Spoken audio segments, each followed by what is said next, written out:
Game theory की बात करें तो इसकी डेवलपमेंट जो है वो professor John von Neumann and Oskar Morgenstern ने 1928 में की है। गेम थ्योरी स्पेशली क्या है? It is a body of knowledge that deals with making decision. ये ज्ञान की वो शाखा है जो हमें डिसीज़न बनाने में जो है वो हेल्प करती है कि हमें कौन सा डिसीज़न जो है वो भी लेना है। बेसिकली मार्केट में इस थ्योरी को मार्केट एनालिसिस के लिए भी यूज़ किया जाता है। This approach of game theory is to seek to determine a rival's most profitable counter strategy to one's own best moves. एक व्यक्ति के जो मूव्स होते हैं उन मूव्स के लिए बेस्ट प्लान कौन सा है, बेस्ट रणनीति कौन सी है, बेस्ट स्ट्रैटेजी कौन सी है, बेस्ट पॉलिसी कौन सी है, इस चीज़ को डिसाइड करने के लिए गेम थ्योरी को जो है वो यूज़ किया जाता है। गेम थ्योरी की अगर हम बात करें तो गेम थ्योरी में क्या आता है, जो मेन चीज़ें हैं ये क्या है? It is the study how people behave in strategic situations. जब हमें निर्णय लेने होते हैं तो उन निर्णय की स्थितियों में लोग कैसे बिहेव करते हैं, इस चीज़ को फाइंड आउट करने में गेम थ्योरी हमें हेल्प करती है। Strategic decisions are those decision. अब बात आती है ना कि स्ट्रैटेजिक डिसीजन क्या होता है। तो strategic decisions are those decisions which each person is deciding what actions to take, must consider how other might response to that action. क्या निर्णय लेना है, उस निर्णय लेने पर दूसरे जो हैं वो किस तरह का रिएक्शन देंगे। उसके बाद है game theory was given by John von Neumann and Oskar Morgenstern. ये मैंने बता दिया था आपको कि 1928 में इन्होंने इस थ्योरी को दिया है। Game theory is the study of mathematical model. Basically इस थ्योरी में जो हमारी स्ट्रैटेजीज होती हैं उनका क्या इम्पैक्ट है, लोग उसके बारे में क्या सोचेंगे और कौन सी स्ट्रैटेजी बेस्ट बन रहेगी, इस चीज़ को डिसाइड करने के लिए हम कुछ मैथमेटिकल मॉडल्स को जो है वो यूज़ करते हैं। तो study of mathematical use of conflict and cooperational between intelligence rational decision making.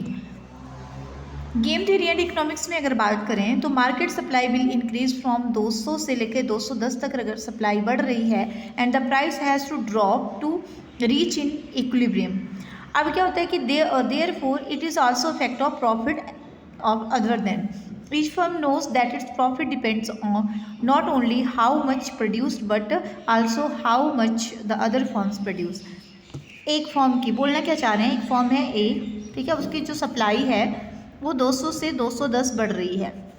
Supply क्यों बढ़ी? क्योंकि कीमत कम हुई और वो बीईपी पे है, कम कीमत करने से भी वो जो है वो ब्रेक इवन पॉइंट पे है। तो ऐसा करने से क्या अदर फर्म्स जो है वो उनका रिएक्शन क्या रहेगा, ये भी तो डिपेंड करता है ना। तो बोला कि ईच फर्म जानती है कि उसका जो प्रॉफिट है वो उसके उत्पादन पे ही डिपेंड नहीं करता है, बल्कि अन्य फर्म्स जो हैं, अन्य फर्म्स जो उसके कॉम्पिटिटर्स हैं वो कितना उत्पादन कर रही हैं, कितना उत्पादन बेच रही हैं, उस पर भी ये डिपेंड करता है। मैचिंग कॉइन, अब बात आते हैं ना कि जैसे यहाँ पे क्या है कि ये जो मैचिंग कॉइन की बात है ना, ये किसके बीच में, ये जो प्लेयर है ना, प्लेयर बोला है तो इनको कॉम्पिटिटर बोला है। देखो each player select one side of the coin. Suppose दो कॉम्पिटिटर है मार्केट में, एक प्लेयर एक साइड को जो है वो सिलेक्ट करता है और वो जीत जाता है, तो क्या होता है कि उसको $1 मिलता है। ये हम मान के चल रहे हैं प्लेयर बी से या प्लेयर सेकंड से। If the coin don't match, player second win and get $1 from the player one. अब क्या है, कॉम्पिटिटर वैसे है ना कि एक ने जो सही रणनीति बनाई, अगर वो उसमें जीत गया तो उसको दूसरे मार्केट वाले की जो है जो मतलब सेल होती है उसको भी कैप्चर कर लेता है, तो दूसरी मार्केट भी वही कवर कर ले रहा है। अगर दूसरे वाला जीत गया तो पहले वाले का शेयर भी उसको जा रहा है, ठीक है ना। गेट्स $1 फ्रॉम वन प्लेयर, ये इस तरह से इस चीज़ को बोलने की कोशिश की है। जैसे कि यहाँ पे देखिए ये हमारे पास प्लेयर है, ठीक है।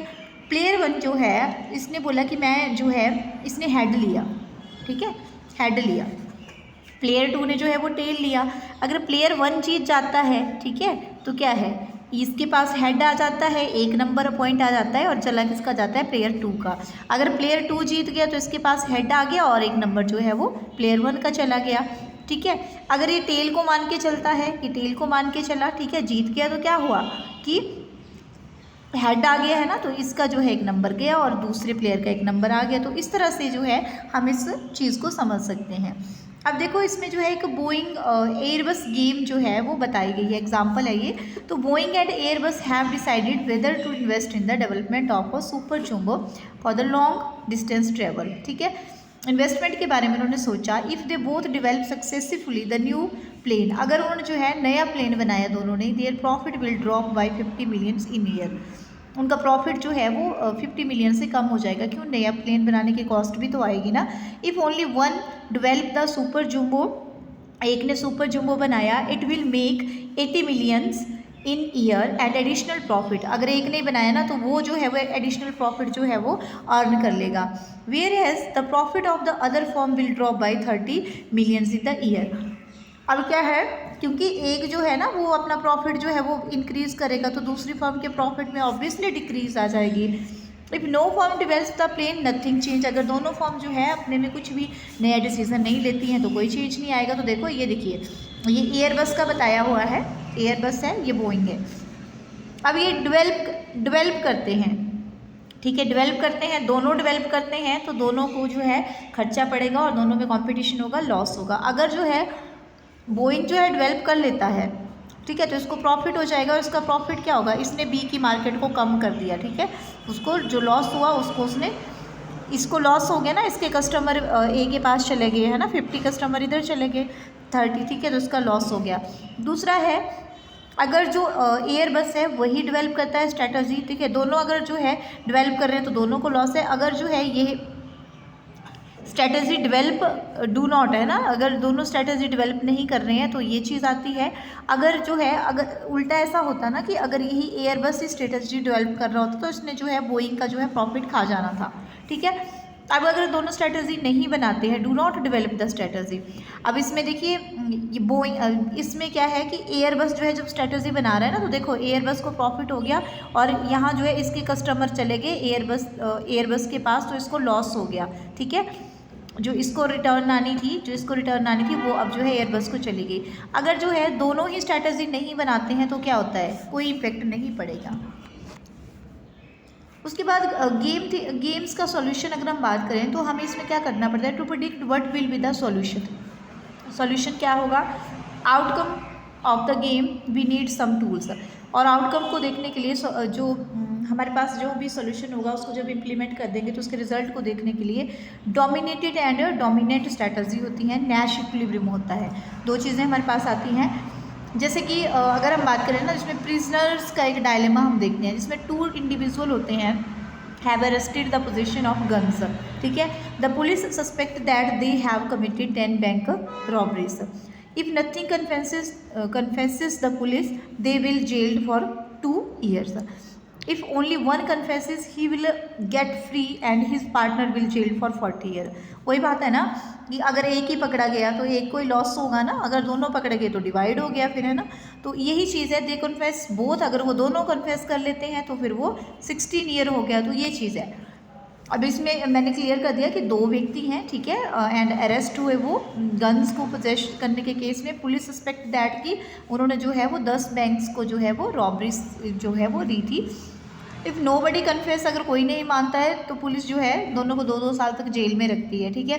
कोई नो चेंज है ना, तो थोड़ी टाइम के लिए उनको जेल में रखा। अगर उन दोनों में से एक मान गया तो एक आज़ाद हो गया और दूसरा अटक गया। अगर दोनों ने कन्फेस कर लिया, दोनों मान गए, तो दोनों की जेल जो है अब क्या है 40 ना होकर जो है 16-16 डिवाइड हो गई। उसके बाद जो है इसी तरह से मार्केट में भी चलता है ना। तो मैट्रिक्स, जैसे ये भारत है, ये करण है, इन्होंने जब कन्फेस कर लिया तो ये डिवाइड हो गया ना। जब एक ने कन्फेस कर लिया और दूसरे ने कन्फेस नहीं किया तो सारे के सारे, जिसने कन्फेस नहीं किया उसको कुछ भी नहीं, मतलब जिसने कोई प्लान ही नहीं बनाया, डिसीजन ही नहीं लिया, है ना, और जिसने कर लिया उसको यहाँ पे जेल ज़्यादा हो गई। उसके बाद डू नॉट कन्फेस, जब यहाँ पे अब जो है करण ने जो है वो भरत ने कन्फेस नहीं किया तो करण को 40 ईयर्स, और जब दोनों ने जो है कन्फेस किया तो दोनों को 2-2 साल। सॉरी, डू नॉट कन्फेस में आता है कि जब दोनों ने ही कन्फेस नहीं किया तो पुलिस उनको 2-2 साल तक की जेल में रख रही है। अब उसके बाद हमारे पास आता है dominated and dominate strategy. Dominate strategy होता है strategy that gives higher pay out no matter what the opponent does. इसमें क्या होता है कि हम जो है अपनी हायर पे ऑफ के लिए ये नहीं सोचते कि दूसरा क्या कर रहा है या उसके साथ क्या होगा। I will do whatever I want to do no matter what you do. अब मतलब फ़र्क नहीं है कि दूसरा कॉम्पिटिटर क्या कर रहा है। और डोमिनेटेड स्ट्रेटजी क्या होती है जिसमें डोमिनेट किया जाएगा दूसरे के द्वारा। Strategy is dominated if there exist another strategy that is dominate. ऐसी स्ट्रेटजी है मार्केट में जो हमें डोमिनेट कर रही है, इसलिए हमने उस डोमिनेंस से बचने के लिए स्ट्रेटजी बनाई। So far as we have also assumed that each player is rational, अगर हम माने कि सभी समझदार हैं, ठीक है, to determine the product outcome of the game theory, तो वो आउटकम को ऑब्वियसली समझ लेते हैं, जैसे कि हमने इन दोनों के एग्जाम्पल से जो है वो यहाँ पे क्लियर किया। नो डोमिनेट स्ट्रैटेजी, अगर कोई भी जो है प्लेयर या मार्केट में जो कॉम्पिटिटर हैं ऐसी स्ट्रैटेजी नहीं बनाते हैं जो एक दूसरे को डोमिनेट करें, तो in most game there is no dominate strategy for all players. We don't use the method to predict the outcome of the game, ठीक है। तो नो डोमिनेट स्ट्रैटेजी में क्या होता है कि जैसे इसने कोई डिसीजन नहीं लिया फिर भी इसको जो है 7 रिजल्ट मिल रहा है, इसने कोई डिसीजन, अब टी ने कोई डिसीजन ले लिया फिर भी इसको 7 रिजल्ट बन रहा है ना। अब आर ने, दोनों ने डिसीजन लिया तो 5 एंड 3। अब एम वाले प्लांट में देखो इसने डिसीजन लिया तो 7, इस प्लेयर 2 ने नहीं लिया तो 0 है ना, 0 7, और दोनों ने डिसीजन लिया तो 5 3। बी वाले प्लांट में जो है दोनों ने डिसीजन लिया तो अलग अलग उनकी रिटर्न है, तो नो डोमिनेंस, एक दूसरे को कोई डोमिनेंस नहीं ये दिखाते हैं। John Nash developed criterion for mutual consistency of player known as Nash equilibrium. अब क्वेश्चन आ जाता है कि नैश इक्विलिब्रियम किसने दिया है, तो ये दिया है जॉन नैश ने। The decision of players are Nash equilibrium if no individual player are difficult choice, ठीक है। In other words other players is choosing the best strategy given for strategies chosen by the other player. इसमें क्या होता है कि जो each player होता है वो बेस्ट स्ट्रेटजी को चूज़ करता है जो कि अदर कंपैरिजन के द्वारा दी जाती है, ठीक है, या given by strategy chosen by the other player. If I will do whatever I want to do prove that what you do, ठीक है। तो इसमें जैसे कॉन्स्टेंट सम गेम आती है, कॉन्स्टेंट सम गेम की अगर हम बात करें तो जैसे ये ए है और ये बी है, दोनों एडवर्टाइजमेंट करते हैं तो 40-40, ए एडवर्टाइजमेंट करता है तो 60 और बी के जो है कस्टमर को भी खींच लेगा तो उसका लॉस प्रॉफिट जो है वो 20 रह जाएगा। अगर ए जो है वो एडवर्टाइजमेंट नहीं करता है, बी एडवर्टाइजमेंट करता है, तो बी एडवर्टाइजमेंट की वजह से ज़्यादा अपना जो है यहाँ प्रॉफिट कर लेगा, और ए का अगर दोनों ही नहीं करते हैं एडवर्टाइजमेंट तब भी वो 40-40 रहेंगे।